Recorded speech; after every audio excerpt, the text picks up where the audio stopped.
Hello, everybody, and welcome back to Peter and Sylvia. We are back in our offices. We are armed and ready. And as you can tell, the sun has come out because I've got a line down my face, so I have to move around a bit. But 5 minutes ago, it was heaving down with rain, so I do apologize for the my weird movements around. Mm. Uh, so be gentle with us, be kind, because today is about kindness. And it's 2025, it's January, and the world doesn't seem like a very kind place, does it?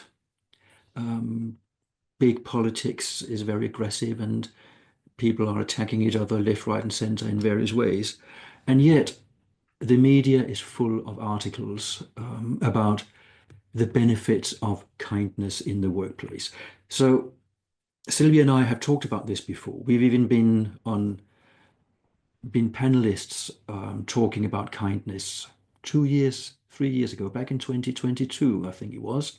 It was, yes. And we talked about how kindness is a good business indicator. It's good for business. Mhm.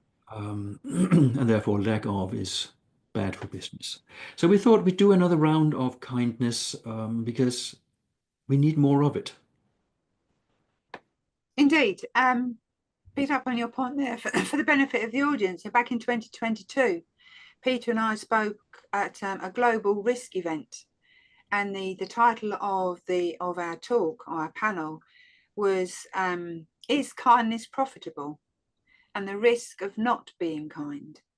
And it's really interesting angle that we took because, excuse me, a lot of people still, I believe, think that kindness is fluffy, a little bit tree huggery, a little bit, floppy.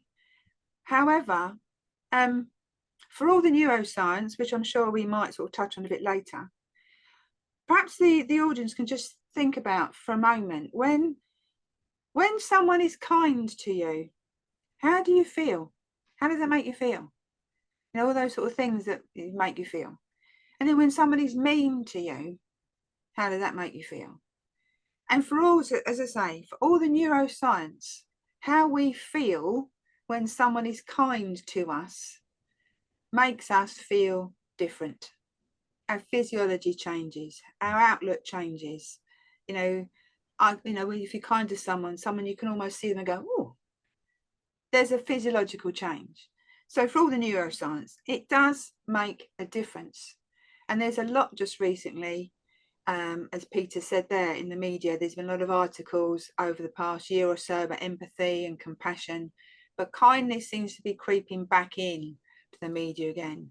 How important it is for leaders to be kind and create a culture of kindness because of the difference that it makes to productivity, to performance, to our well-being.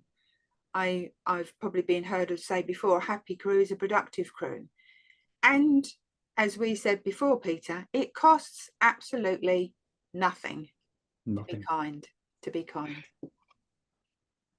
Just picking up what you said about what does it feel like when someone is kind to you. I'd like to look at the flip side of that as well, is what does it feel like when you are being kind to somebody else? Indeed, yes, Because that too is actually a great feeling. exactly. And when you feel great about who you are and what you're doing, and when that happens at work, well, the whole atmosphere just changes into a more positive, more productive, and creative and inspiring environment. And Mm. it doesn't matter if you're in the office or if you work from home, you can still express the kindness. You can still lend a helping hand, and you can still have those kind words for somebody. So I think what we have forgotten along the way is the humanity, the human side of maybe life in general and business in particular, where it's all about results, instant gratification, bottom line, that sort of thing, and the old and tried method of cracking the whip and demanding more is still in vogue very much. And then we have these little pockets of saying, hey, we do kindness, we like each other. Mm. That's all well and good. It starts at the grassroots very often. But if the very top of the organization isn't behind it and isn't practicing kindness, then I strongly doubt that it's going to be very effective. I agree. And I think, as you said, you could have big organizations, we have pockets of kindness or pockets of, groups where there is kindness in that group, but the overall organization may not be. And I do believe, like you just said, it does have to come from the top, and there has to be a culture of this, but perhaps a change in our thinking that kindness isn't fluffy, isn't some nice to have. It actually does make a difference in our personal and our professional lives. And if as a leader you are kind to someone and then you see them grow and develop and potentially achieve things they didn't think possible, wow, how amazing is that? Just for the sake of being kind. And with that, what's popped up while you were talking about that is encouragement. Kindness and encouragement to a degree can go hand in glove. You're kind to someone, you encourage them. And is that not what leadership is all about? Encouraging your team to grow and develop, reach their potential, all those wonderful words that we hear, just for the sake of being kind. And I think it's something that we as individuals and perhaps organizations is to recognize that kindness isn't fluffy, that it does make a difference. At the same time, picking up on your point, if there are organizations where their whole DNA is around aggression and dynamism and this goes out the window, then let's face it, you're going to struggle to change that type of organization. But then that's part of their USP. So as an individual, if you value kindness, you're probably not going to go and work for that type of organization. You'll probably seek out somewhere where it potentially fits with your value system. But I think, it's not just leaders, but I think it does come from the top. The kindness does matter, and it's not something fluffy. It's very important to us as human beings. Kindness also doesn't mean saying yes to everything. No. Oh, Kindness, sorry. kindness very often means saying what the person needs to hear, not what the person wants to hear. Exactly. But you can do that in a kind and compassionate and constructive way. You don't have to be brutal about No. what the person needs to hear. Mm. Only last week did I have 3 sessions with clients where I did tell them what they needed to hear, and they weren't particularly happy about that because that wasn't what they had in mind. But I thought it was kinder to avoid the pity fest and actually get to where they needed to be. And afterwards, I've had the feedback, thank you for a wonderful session. It really helped. Mm. But in the moment, it can feel unkind almost to be taken seriously, to be respected, and to be given the guidance towards the right direction. That too is kindness. So it isn't, like so many people think, just a question of saying yes to everything. Kindness is also just, I'm going to make a cup of tea. Do you want one?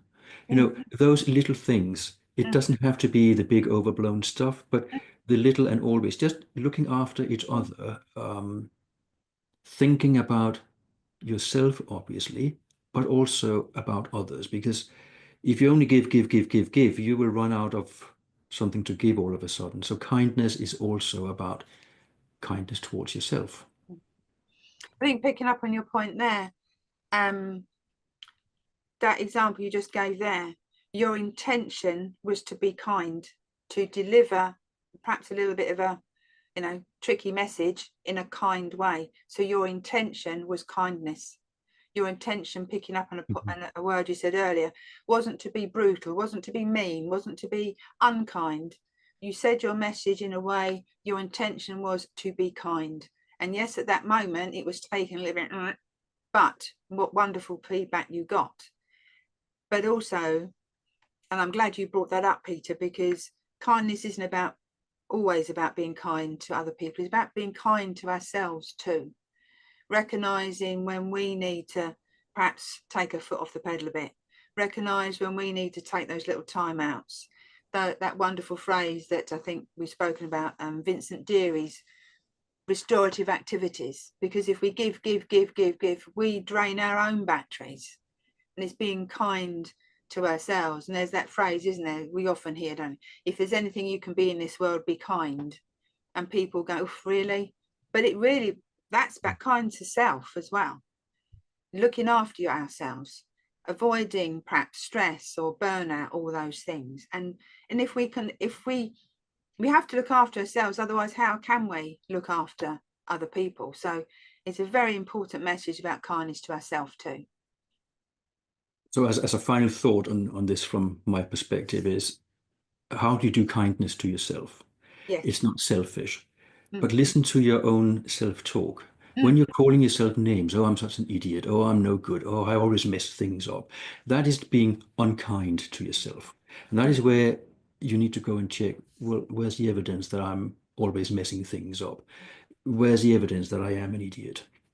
And you might have made a mistake, you might have put a foot wrong in a situation, but that doesn't mean that you become a bad or an unkind person.